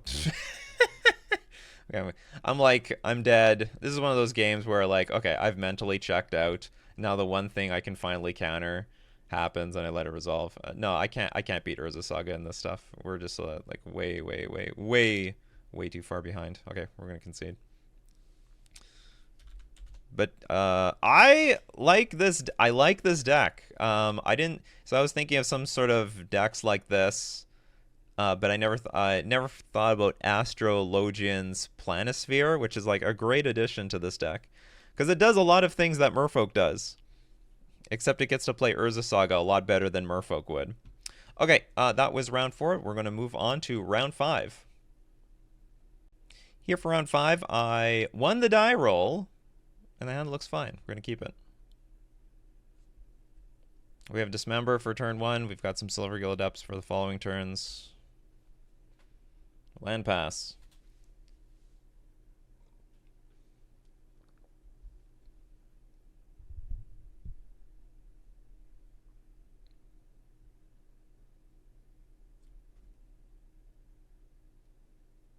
Breeding Pool. Is it like Neobrand? Well, I can't play Dismember into that. Tide Shaper. How badly need a green source? How badly need that green source, opponent? I don't even know what deck this is. The only thing I can think of is like Neoform. But why would you shock pass? Well, okay, I'll just play cards. Silvergill, showing Silvergill. Am I gonna get met with a counterspell or something? Nope.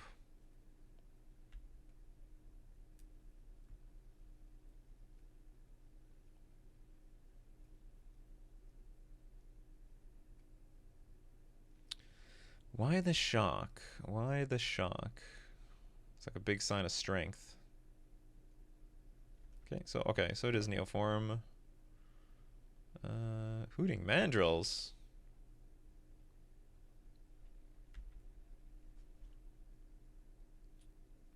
I don't. Maybe the shock is like, I don't know, to confuse me what deck this is. Okay, we have Galta on the battlefield. Enters the battlefield, put any number of creature cards from your hand onto the battlefield. That's nice. So they Summoner's Pact in response to go get, was it Xenagos? Do I just lose immediately, or is this just a really big... Oh, I lose immediately. Turn 2 win, baby! For my opponent. Well, where the hell is my counter magic? Where's that beautiful counter magic of mine? Okay, now this is supposed to be a good matchup. So it better act like that. Character target activated or triggered ability. I can counter the Stampede. Sorry, I can counter Galta's ETB. That's about it. I think Harbinger of the Seas is fine, because I think they have limited green sources to play Neoform. Shaz Tiebinder is fine. Dismember is... I'm not going to say it's useless. They have Hooting Mandrills, but it's not good. Instant speed creatures are fine. Silvergill Adept is fine, because it makes up the card disadvantage from Force Negation and Flare of Denial. Maybe we'll get rid of one Harbinger. All this other stuff I think is more important. Oh, but the Consign Memories. Okay, so I have 31 creatures. What can I sacrifice here? And would it even matter? It's Galta Stampede Tyrant. Why was it so big? Why was it so big? Oh, it's just naturally a 12/12. Put any number of, and it got +1/+1 from the Neoform. Put any number of creatures from your hand onto the battlefield. Oh, it has trample too. Okay, so I think even trying to stop it with consigned memory is not a good idea. It's not going to work out. So maybe we still lean on Harbinger more. Oh, unless we hit it with Tishana's Tidebinder, that might work. Okay, I am gonna lean on Harbinger this season. I believe if we screw them off green mana, that's it. So they need to fetch a forest. This hand is not that good though. No interaction, nothing. Not a zip. Not even Flood Pit's Drowner. I'm gonna mulligan. Again, not really good interact. Well, anyway, I'm sort of screwed on mana. I have only one land. Reasonable enough. Okay, we'll keep.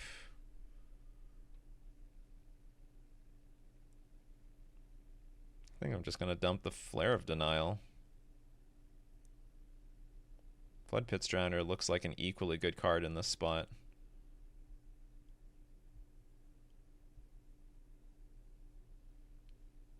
Like in this matchup. Because I can Flood Pits the Galta and then shuffle it away. But at least this is just something I can throw onto the battlefield.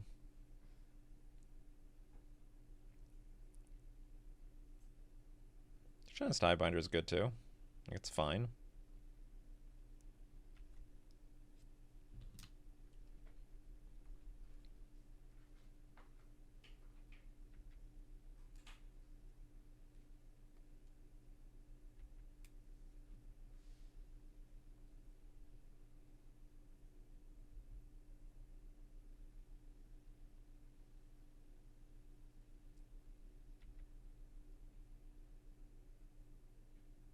Put a Trax in the graveyard. The Hedge Maze. Okay, so if they do nothing, I'm just going to throw a Flood Pit's Drowner out there. So we can just get some pressure going.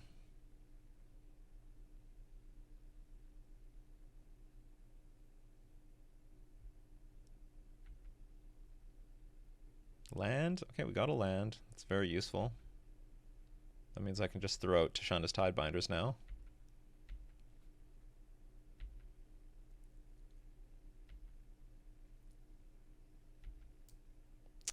If they crack the fetch, I will not stifle it, because then I'll be tapped out.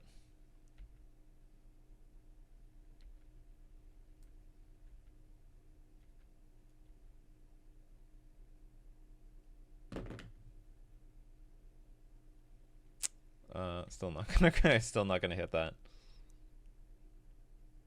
As tempting as it is, because I just be tapped out, then they just go Allosaurus Rider, Neoform, screwed.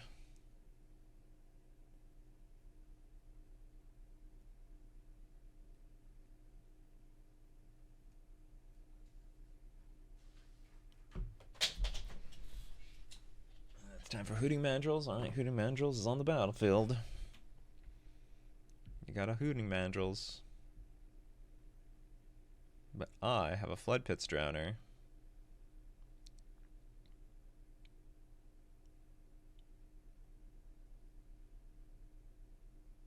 Consign to memory my Flood Pit's Drowner. That's very rude. Very rude. Well, anyway, I'm not going to do anything. We're ahead on life, so we can wait.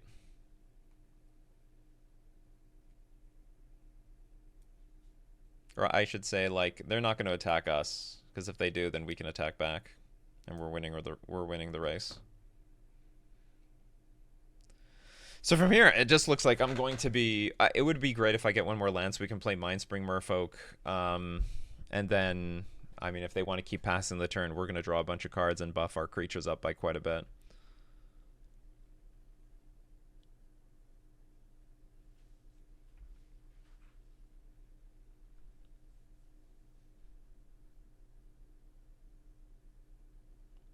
You want to come? Come get it.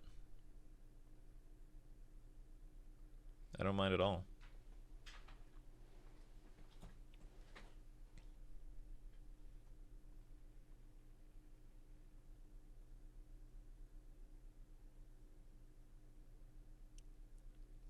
So from our opponent's perspective, we could have like anything here. Sink into Stupor, Flare of Denial, Force of Negation. So they're not really in a position to be playing Neoform or Eldritch Evolution. Oh, it looks like they're going to go for it anyway. Yeah, they're going to go for it.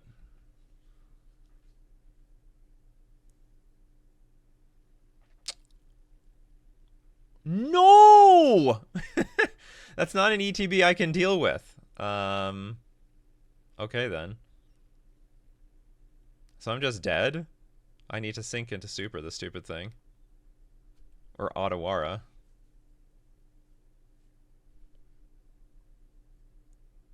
Well, we got... Okay.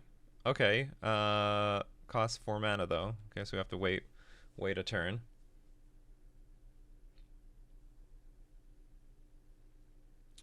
These Neoform decks, they're so strong now. They're OP. Is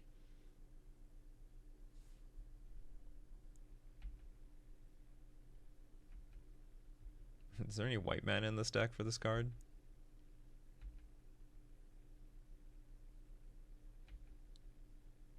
Land? I love the card, not a land, and it's also a bit late.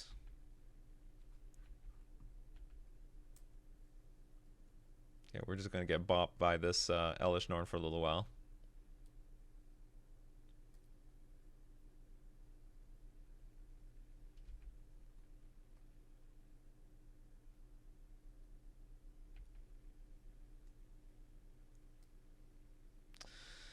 Planar Genesis. Look at the top 4 cards of your library. You can put a land card from among them onto the battlefield tapped. If you don't, put a card from among them into your hand. Put the rest on the bottom of your library in a random order. Looks like a very nice card.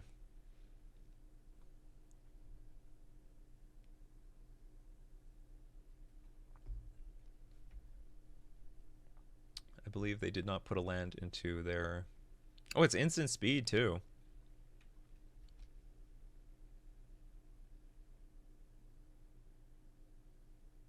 Is there enough white sources in your deck to cast this Elesh Norn if the game goes long?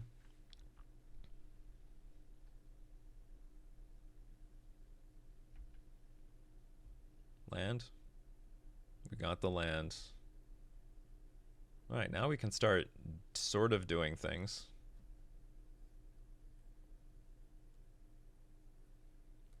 I wonder if there's any lands left to get. Because this deck doesn't need to operate on a lot. Oh yeah, there's at least the breeding pool. That we saw that in game 1. Okay, there's 2 breeding pools. Okay, so they can hard cast Hooting Mandrills now.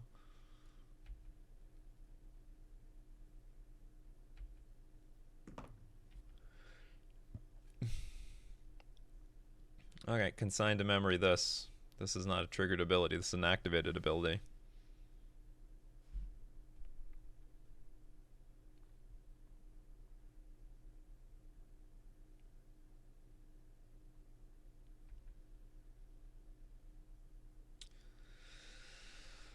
Oh, now what do we do? What do we do now, chat? Start with Mindspring Merfolk, I guess. I've still got to hold up this Deshanda's Tidebinder. There's a world, though, if we get to the 5th land, they probably have Consign to Memory in hand. If we can get to the 5th land, we go Harbinger of the Seas and Tide Shaper on this forest, and that hopefully locks them out of the game. But I can't do both of those things on the same turn. And ideally, I would like to play Tide Shaper first to see if that resolves, and then we follow it up with Harbinger of the Seas. Okay, we're not waiting.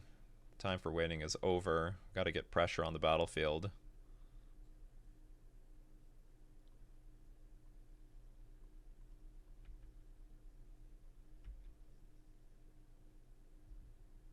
Another Harbinger of the Seas. I think I'm attacking for 3, and I'm just going to play this Tide Shaper as just a creature.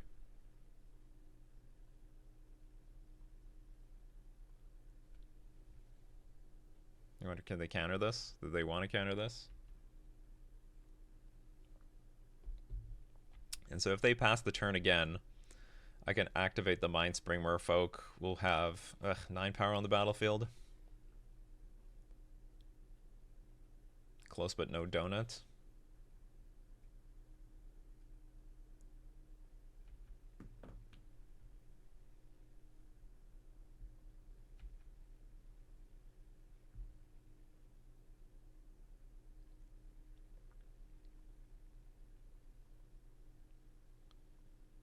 Consign to memory this. Oh, we drew a land. Alright, alright. It actually looks like, weirdly enough, we're going to win this game.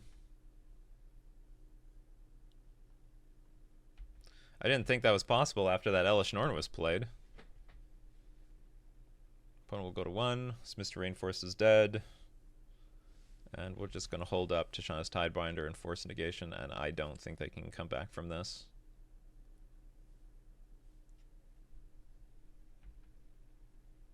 I mean, I actually could be completely wrong. They could go Allosaurus Rider, Neoform, get the Stampeder, I force negation, they consign to memory.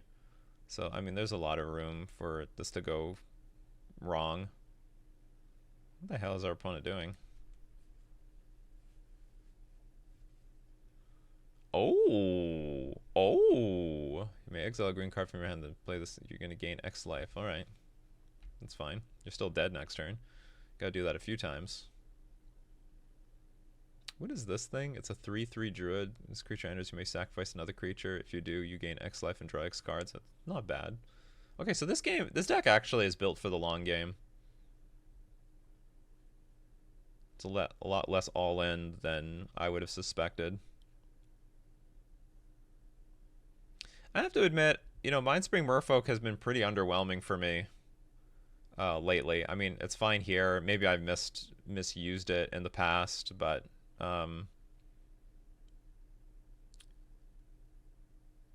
feel like I want to replace this with something else at 1 mana, but then I just don't know what that one thing is. Maybe Mistcaller. Like, maybe Dockhand. We just don't have good things to do at 1 mana. Like, when this thing is good, it's amazing. But when it's bad, it's just literally just a 1 mana 1/1 creature. Okay, well, we're going to take our turn and attack for as much as we can. Now we have 6 mana. Got any more of them Nourishing Shoals? Into the Floodmaw. Okay. Don't think this changes our fate very much or anything at all.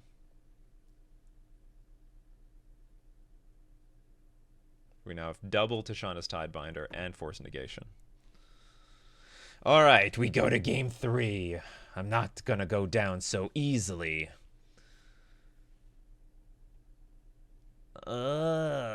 What do I do here? There's Elish Norn. Tishana's Tidebinder can't do anything about that.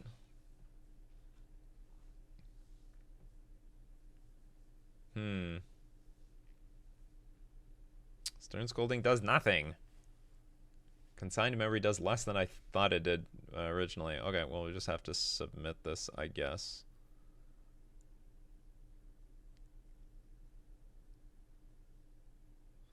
I'm thinking about Dismember.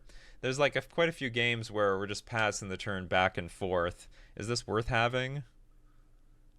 Like with a Hooting Mandrills, I Dismember it, or even the Allosaurus Rider.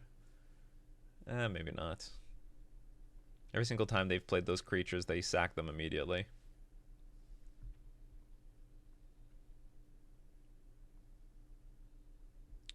Hand has no interaction. We have to mulligan. Or we have interaction, but it's just too slow. We need interaction to help bridge us to this interaction. So I'm going to mulligan. This isn't good either, because we know that Elish Norn is like their choice to kill us. And I don't think that's changed. I don't think that's changed at all.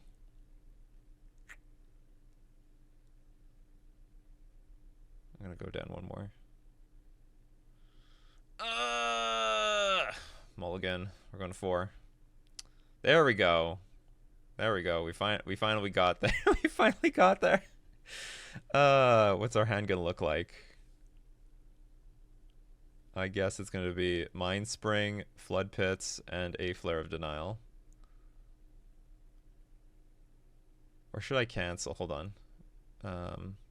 Maybe I should put more weight on Harbinger of the Seas. So we have Mind Spring. Because Harbinger of the Seas can, like, just win by itself if our opponent doesn't have a forest in play. So we'll do that. Whereas Flood Pits, it doesn't look like it can work in this matchup. Well, that's just... I don't need you anymore. I already got one of you.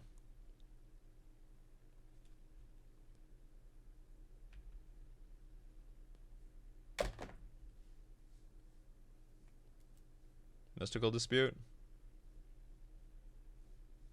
Yep. Okay. Well, we could be in big trouble. No, I'm not going to pay. Remember, they kept on the 7.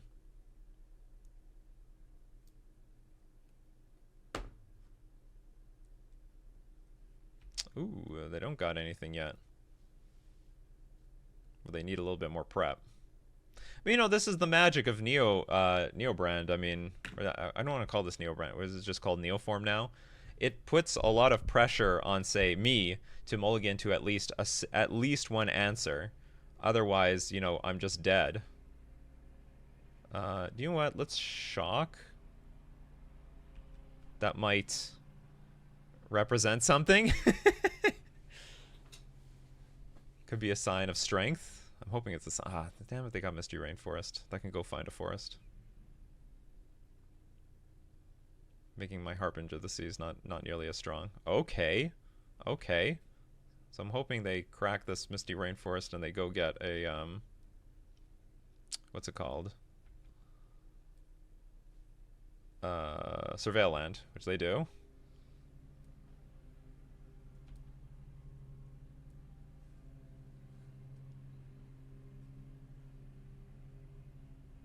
Ugh, they can still find forests off these things.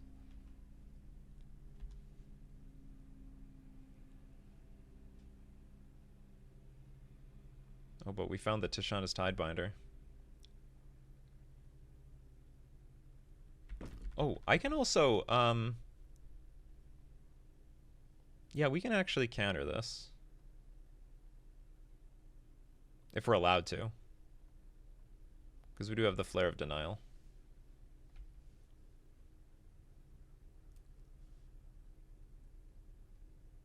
And then maybe we can play Harbinger of the Seas with Flare of Denial backup. Okay, that's allowed to resolve. Do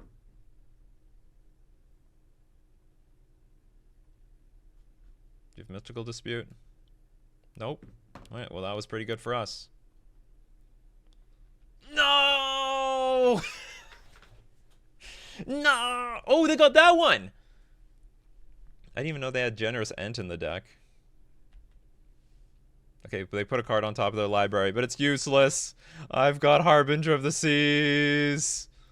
Harbinger of the Seas. Okay. Just have to make sure there's no more Generous Ents out there. I want them to be less generous. Another Harbinger of the Seas. Harbingers for days. The second one. My plan is working. The plan, it's working. We win! We win! I didn't really think I deserved to win that one. I think we have a great matchup versus those Neoform decks, but holy crap, it didn't feel like I deserved it there. Well, I mean, I don't know what it was like from their perspective, but well, whatever. I mean, they went for the combo. It failed. What else can we say? They did their thing, and we got the payoff that we needed. Okay, well, I am not thrilled with this deck as it stands. This 2-3 felt like a weak 2-3. I felt like I was on the back foot in almost all the games. Maybe still I should replace some number of Silver Gill Adepts for Sveilun. Like, even two. Um, Again, I don't like Harbinger the Season that much. I mean, like, we won that last game because of it, but it's just a weak interaction. Every single deck is sort of prepped for Harbinger of the Seas. I mean, it might be crazy, but I'm thinking maybe we're supposed to have Spreading Seas in place of this, or Spreading Seas in place of Tide Shaper, and have Harbinger of the Seas in the sideboard. Like, these just cards are just so unreliable. Although I really like Tide Shaper, at least for utilizing Flare of Denial versus those combo decks. It's hard to say what we need to do. It's tough. Well, you know what I'm really surprised at? That we didn't do better. We were on the draw. We had to mulligan a lot, so maybe it was just a crappy league. Because there's a lot of combo in the metagame, and we should be good versus the combo decks. And we just have to avoid the Boros Energy matchups. And that affinity deck just completely wiped us clean. Maybe that was a result of having less lords. If we max out on lords again, that would be better. I'm gonna think about it. Fish fam. Or we're gonna move to mono blue affinity. All right, everyone. Hope you like the league. And I got to prep for that NRG series for modern. So I'm gonna make sure I'm prepared. And if I'm prepared, you're prepared. See you guys next time, Fish fam.